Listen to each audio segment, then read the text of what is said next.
Ką tik skrydom į Maldyvus. Kas jau esat žiūrėję mūsų kelionių dienoraštis, žinot, kad kiekvieną šalį stengiamės patirti iš visų pusių. Taip ir Maldyvuose lankysim ir sostinę Malę pastatytą ant koralų atolų ir atokias Maldyvų salas, kuriuose, galima sakyti, gimė Maldyvų valstybė ir prabangų kurortą, į kurį skrisime hidroplanu, kuris daugeliu ir yra Maldyvų veidas, ir taip pat daug pigesnį kurortą, kur Maldyvų džiaugsmais galima džiaugtis už gerokai mažiau. Žiūrėkite.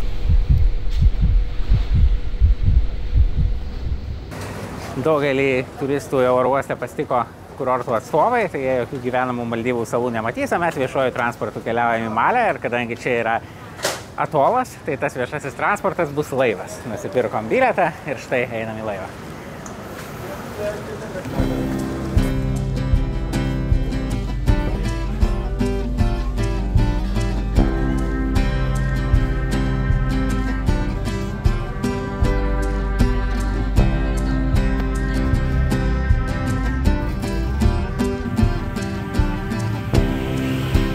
Šiuo metu einame Malės gatvele ir ieškome, kur mūsų Airbnb.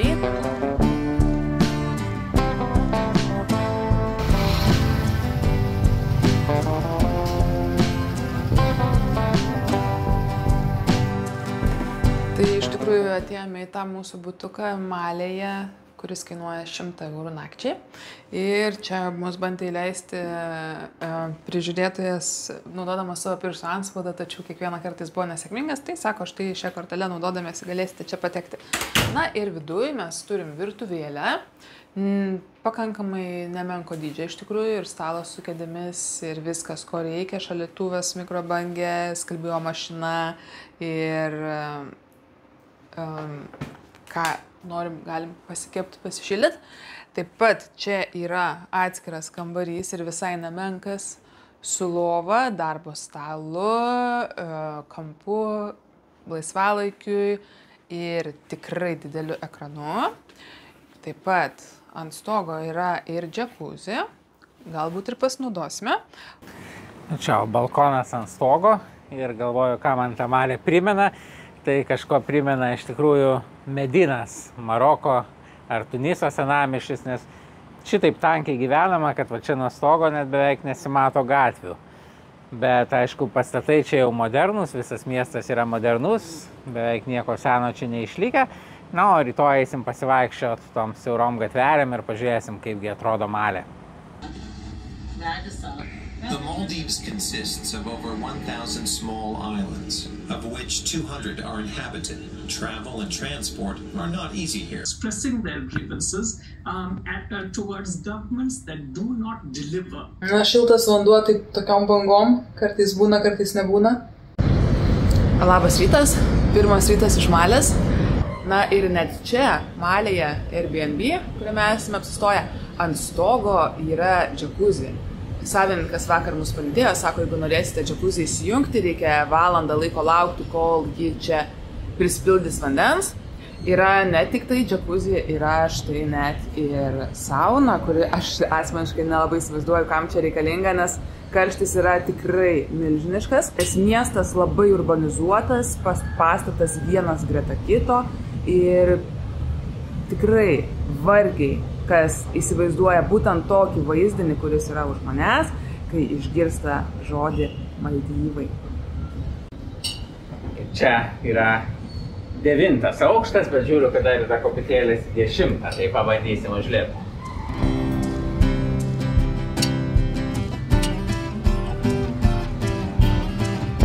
Ką matai? Į kitą pusę vaizdas, gražu.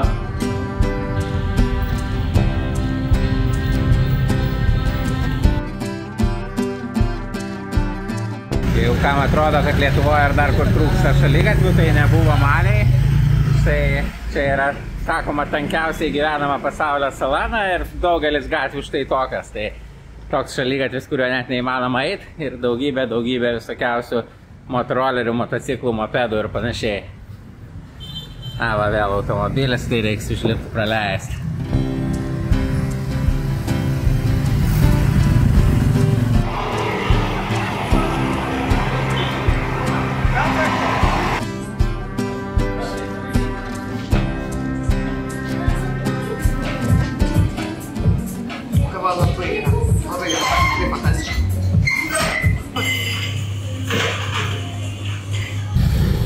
ganėtinai nustebino maloniai. Daug tokių vakarietiškų kavinukių su labai gera kava, su maistu pritaikytų vakariečiams ir tikrai skanus maistas. Plyša mano rankinukas įsigytas šį pavasarį, berods. Ne, dar žiemą Portugalijoje iš kamščio pagamintas, kuris buvo tikrai patogus, bet dėja rugsėjo galas nebepaikė visų kelionių ir keliavimo. Einam Maldyvų pakrante, praėjimas čia irgi labai siauras, reikia žiūrėti, kad neįgriūt ne tik čia į vandenį, o čia stoja daugybė laivų, nes tik labai nedaug kur, net ir čia Malės atolę gali nuvažiuoti automobiliu, o į daugelį toliau nutolusių salų turi plaukti laivais ir štai ten, pavyzdžiui, yra Kūro sala, taip pat pasiekiama tik laivu ir visas Kūras yra laikomas ten, na, pakankamai saugiu atstumu nuo miesto, jeigu sudegtų sprogtų. Ant kiekvieno iš medžių yra rinkiminiai plakatai, už ką siūlo balsuoti šį savaitgalį.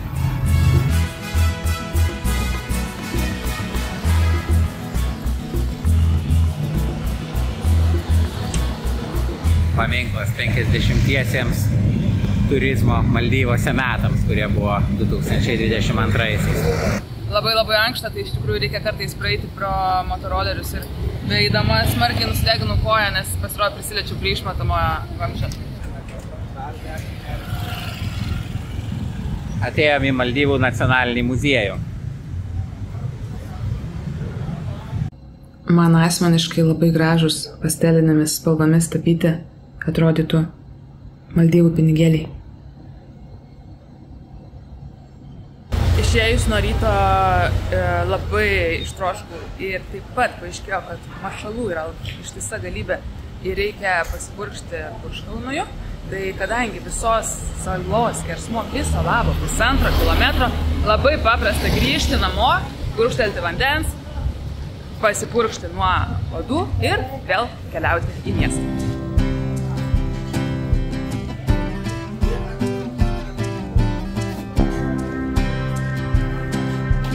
Nacionalinis muziejus pasirodė įdomesnis nei tikėjausi. Ten labai daug įdomių dalykų iš visos Maldyvų istorijos, nuo pat pradžios iki pat pabaigos, iki pirmųjų kompiuterių ten ir taip toliau, ar šiuolaikinių grupių muzikos instrumentų. Gal ko trūksta, tai konteksto paaiškinimo, yra, pavyzdžiui, koks Koranas peršautas per teroro aktą 88, bet nieko nepaaiškinta, koks ten teroro aktas buvo, daug sultonų nuotraukų, bet nepapasakota apie sultonato istoriją, kaip jis tapo respublika 20 amžiaus viduryje. Laimėje šiais laikais interneto, tai labai paprasta, iš karto jeigu kažkuo susidomi, tai iš karto įvedi į internetą ir visą tą informaciją gauni. O šiaip muziejaus pastatą dovanojo Kinija, jis yra naujas, anksčiau tai panašu, kad muziejininkystė čia buvo daug paprastesnė. O, šauksmas maldai. Buvo daug paprastesnė muziejininkystė, nes ant kai kurių eksponatų parašyta tiesiog, pavyzdžiui, šitas eksponatas ilgą laiką gulėjo kažkokios tai mečetės, kažkokioj mečetėj, bet, nežinoma net kokioj saloje.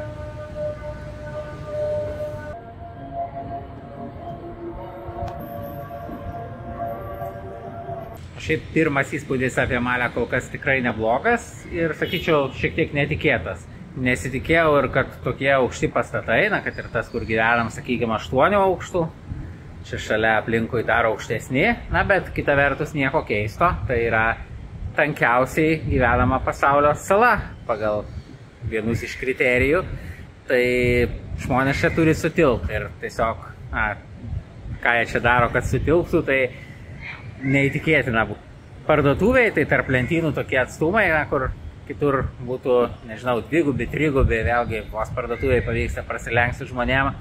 Kita vertus, tai tikrai labai įdomi, unikali atmosfera ir ypač tai žavu, kad paeini šiek tiek į šoną ir iš karto žydras vanduo ir kitos salos ir laivai ir netgi čia Malėj sostiniai viskas taip pat. Ta prasme, 500 metrų į bet kurią pusę yra vandenynas. Jinai nustebino, nors Maldyvai pasaulyje prisistato kaip atostogų sostinė, tačiau dirbti čia galimybės yra visos, tai yra kol kas yra ir geras internetas, ir bute yra gerų vietų atsisėsti, įsirengti savo darbo vietą, tad lygiai tą aš čia ir darau. Kas mane ganėtinai nustebino, kad kitų ekspatų kurie gyventų, pavyzdžiui, čia Malėje, yra tikrai labai mažai. Tai yra, pamatai tik tai vieną kitą turistą besėdantį su savo lagaminais į laivelį, kuris gabena jį toliau į jo rezortą. Čia yra centrinis parkas. Mažytis, toksai, kur viskas sukišta, ir žaidimo aikštelės, ir tvenkiniai su paukščiais, ir net toks mini lajų takas man už nugaros. Na, bet kai Malėje šitaip trūksta vietos, tai ir šitiek žalumos, tai yra kažkas nuostabaus.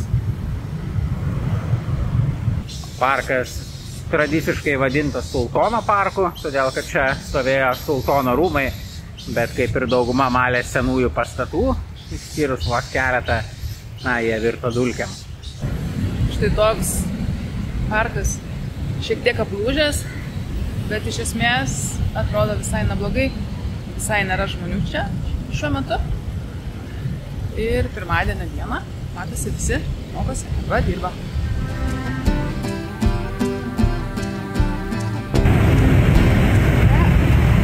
Kokią žuvį nusinešė?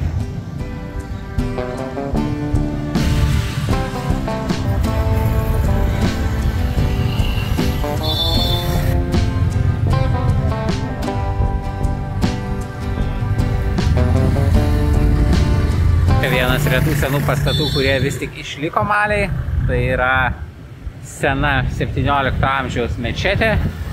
Tai ir vienas garsiausių pastatų, ir štai šitas jos keistas, toks netipinis islamo pasauliui minaretas, netgi pavaizduotas ant banknoto Maldyvų rupijų. Nuostabūs raižiniai ant kapų mečetės kapinaitėse. O čia tas garsusis minaretas.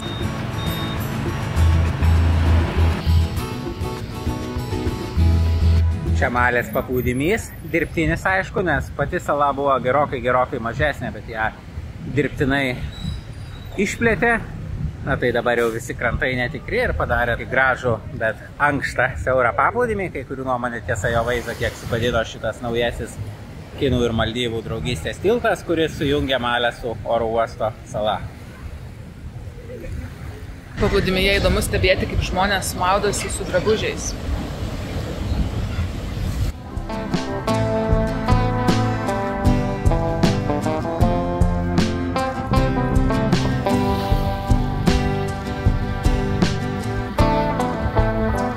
Čia už manęs karaliaus Salmano mečetė, tai Saudo Arabijos karalius buvo paskelbęs savo tikslų kiekvienoje sostinėje pastatyti po mečetę. Didelė mečetė. Maldyvų vandenys yra dviejų rūšių, tai yra lagūnos iš visų pusių apsuptos koralinių salų ir koralų, kurie neiškyla virš vandens, yra atviras vandenynas.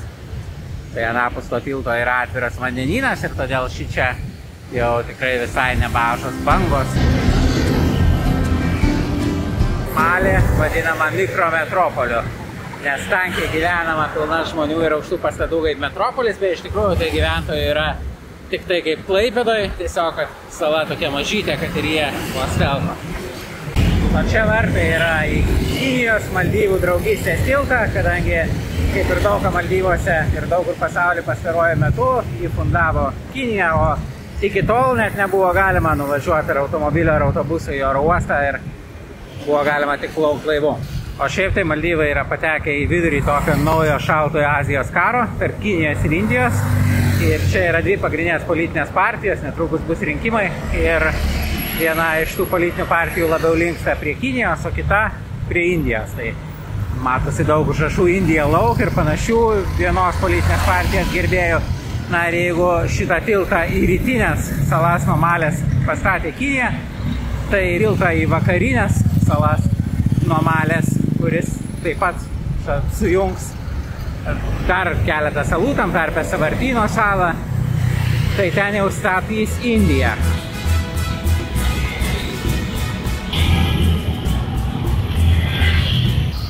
Gražiaisiais pinigais perku limonado ir eisime į keltą Malė.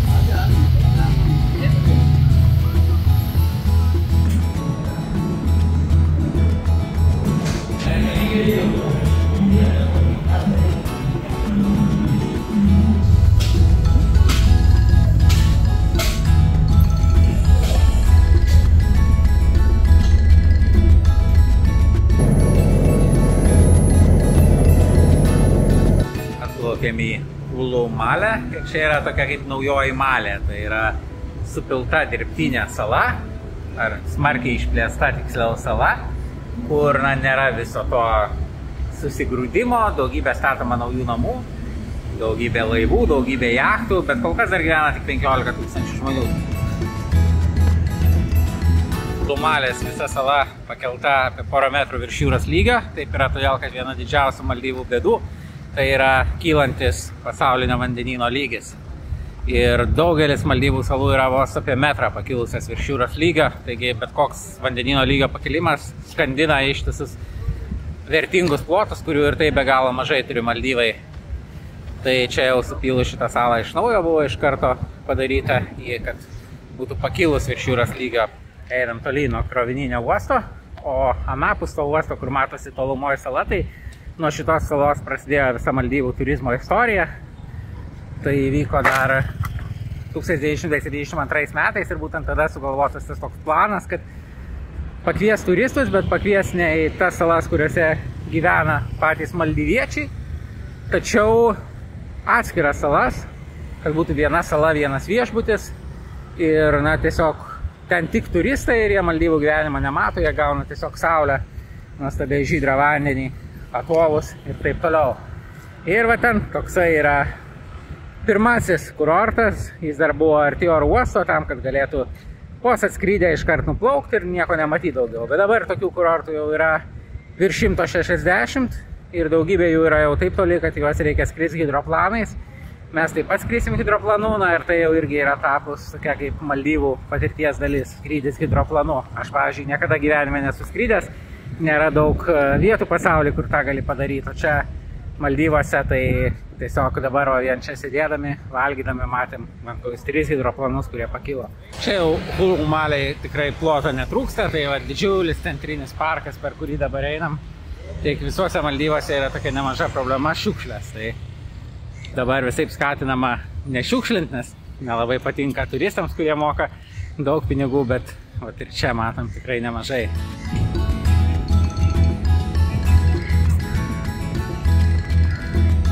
Jeigu būtume atvykę tiesiai iš Lietuvos, gal kitaip atrodytų, bet kai pabuvom dieną pačioj Malėj ir pripratom prie to ankštumo, kur vos išeini, jau ne kartą ir man ir Aisiai tai buvo, išeinam tiesiog iš savo to Airbnb pastato ir iškart motoroleris vos nenutrenkė iš vieno šono ir iš kito atlėkė, o šaligatvio tiesiog nėra. Tai pavaikščiot po to tokiais parkais, ramiais, be žmonių. Žmonių tiek pat, kiek Lietuvoje būtų, sakykim, tokiam parke. Tai yra tikrai įspūdinga.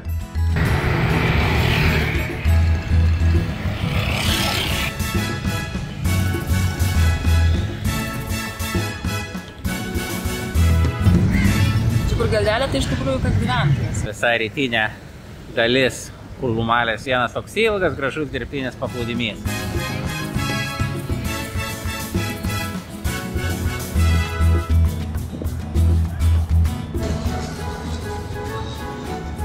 Tikriausiai spiečiai hidroplanų dabar skrenda ir kadangi toj bus 6, toj bus saulėlydis ir visas tas hidroplanų oro uostas Malėj, jis gali veikti iki saulėlydžio. Jeigu kažkokių turistų nespėjai atskraidinti iki tada arba nuskraidinti, tai viskas reikia laukti kito ryto. Todėl jeigu kas į Maldyvų tuos resortus, kurortus skrenda ir atskrenda, pavyzdžiui, po saulėlydžio, tai jau jam tenka praleisti visą naktį Malėj ir tada jau tik kitą rytą juos išskraidins štai toks hidroplanas į jų išsvajotą kurortą. O dabar dar bandoma suspėti iki saulėlydžio, tai dabar čia per kokias 10 minučių matėm kokius 10-12 hidroplanų.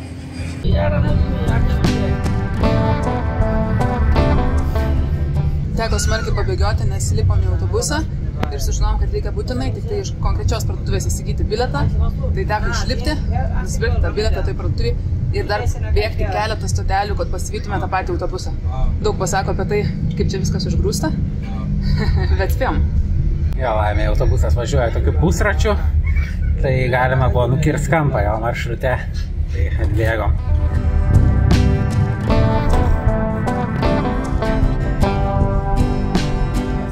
Važiuojam palei ištisą saulės elektrinių kompleksą, palei visą kelią. Nes čia salose tai nėra tiek daug būdų pasigaminti elektrą, tai arba taršų diesel generatoriai, arba daug kokybiškesnis būdas, aišku, šiuo atveju, kai šitiek saulės elektrinės.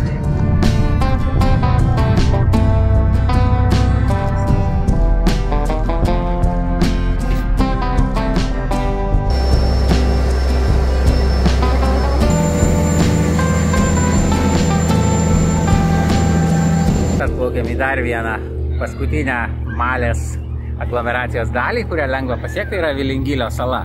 Tai ji dar yra visai kitokia kol kas, automobilių čia beveik nėra, 7000 žmonių pasiekiama tik laivu, bet viskas netrukus pasikeis, todėl kad statomas indų tiltas. Tai už manęs visa Malės sala, štai visa Malės sala, tai tik tai toks jos plotis, kiek čia matosi. Deja, tačiau amžina problema yra štai šie būteliai, kurių čia labai daug iš tikrųjų išplaunama į krantą. Skubėjom ir spėjom pamatyti, kaip saulė leidžiasi.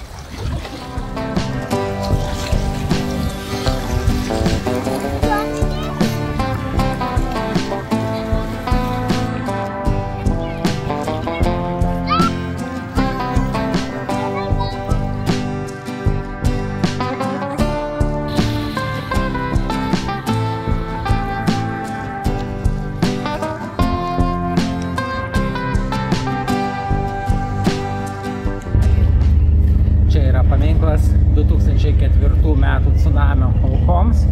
Tai Maldyvai, kai tokios žemos salos, tai tas tsunamis tiesiog persivertė per daugelį salų, apie 100 žmonių žuvo.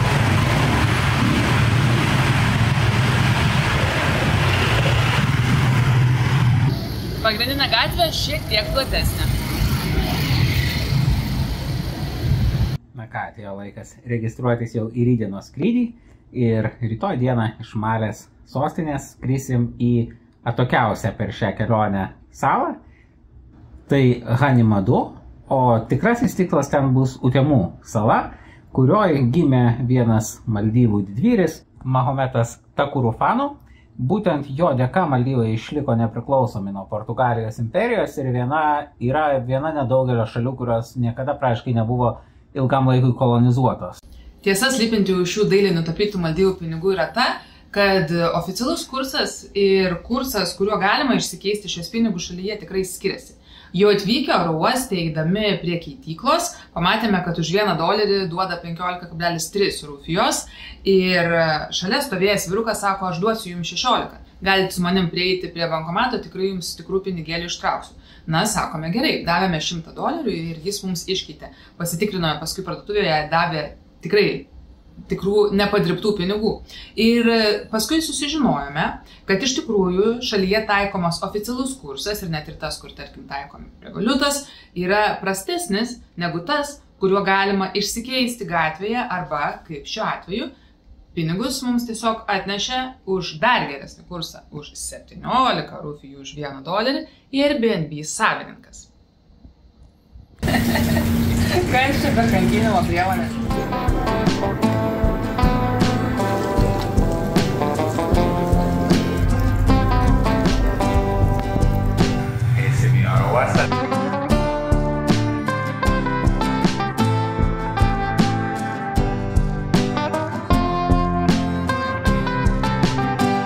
Va, kokias mažytės visas mašinytės, tai kitokių nelabai būtų kur parkuoti. Bet šiaip tai vyrauja motoroleriai.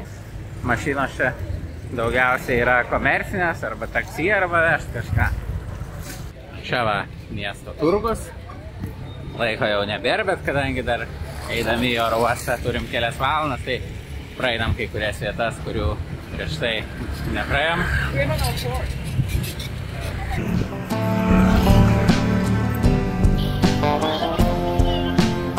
Pakrantė visada kupina žmonių ir laivelių. Visi su lagaminais, tai reikia eiti, nes labai siaura, kad neįstumtų į vandenį, jei tik čia niekas.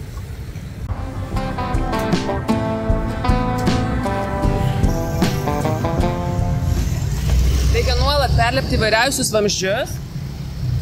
Prisėdam nuostabioje kaviniai su nuostabiu vaizdu ir netrukus per šitą sąsiaurį plauksim į oro uostą. O šiaip, jeigu iš pat pradžių, tai Malė pasirodė toks chaotiškas miestas, kur net išeini į lauką ir iškartant tie motoroleriai, niekur nėra kur praeiti, nemalonu vaikščioti, bet paskui pagalvoju, kad toks didžiulis gyventojų tankumas turi tikrai ir didžiulių privalumų, kai supratau, kad iš namų nueiti bet kokios vietos praktiškai tai yra 10 minučių, 15 minučių pėsčiom, čia absoliutus maksimumas. Per tą laiką galėjau nueiti iki 4 skirtingų paplūdimių, nuo tokių su bangom, iki tokių su gražiais vaizdais, kaip čia, iki daugybės gražių kavinių, visų turistinių lankytinų vietų.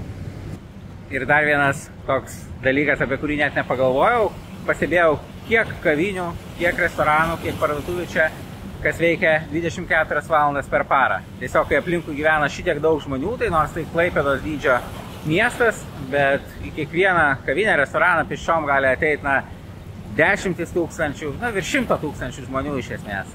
Tai pirmas iki ragauju Rykapurų, tai yra mandviečių kasdieną valgoma jų tradicinį patiekalą iš tūno nuoviro. Ragausim kas tai. Labai aštru. Tikrai labai aštru. Man taip aštru. O dieve. Ne, aš nesuvalgysiu. Taip aštru. Aš gal per daug paėmiau pasidaryti, bet nemanau. Šiaip čia Maliai visai maloniai stebina kainos, pavyzdžiui, čia pusryčiai 3 eurai. Tai ne to iš Maldyvų tikėsi, bet aišku, tie Maldyvai tai yra tarsi kelios skirtingos šalys. Tai viena šalis tie kurortai arba resort, vieną tokį kurortą aplankysim ir patys. Dar kiti Maldyvai, tai tie, kur dabar skrisim, tai yra Hanimado, Atoki sala, kur vos 2,5 tūkstančio gyventojų toj salojina ir dar aplink Atolę kažkiek. Na ir taip pat dar lankysim ir kurortą tokį Mafuši, kuris yra populiariausias tarp tų kurortų, kurie nėra tie ultra prabangus, bet tiesiog kurortas, kokį galėtum rasti ir kažkur galbūt Tailande ar Indonezijoje, kur daug vietinių turi savo svečių namus ar viešbučius, restoranėlius.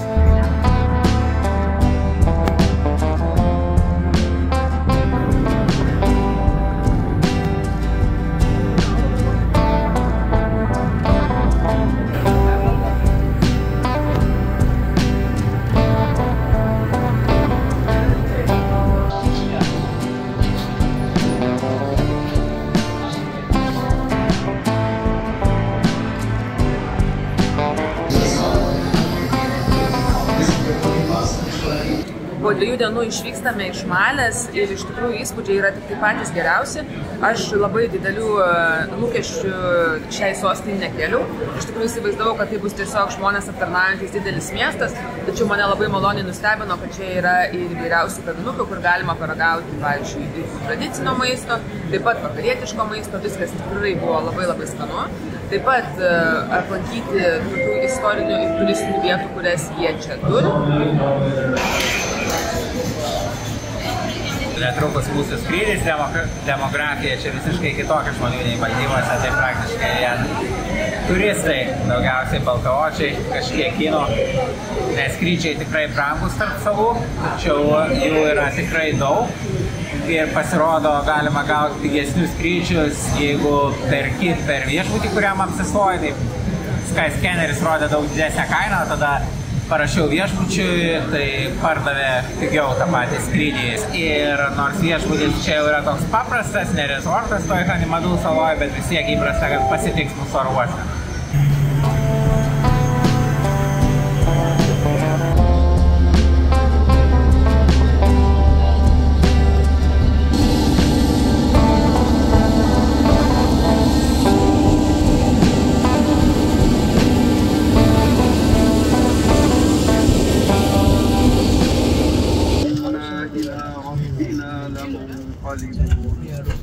Reikėtų melstis.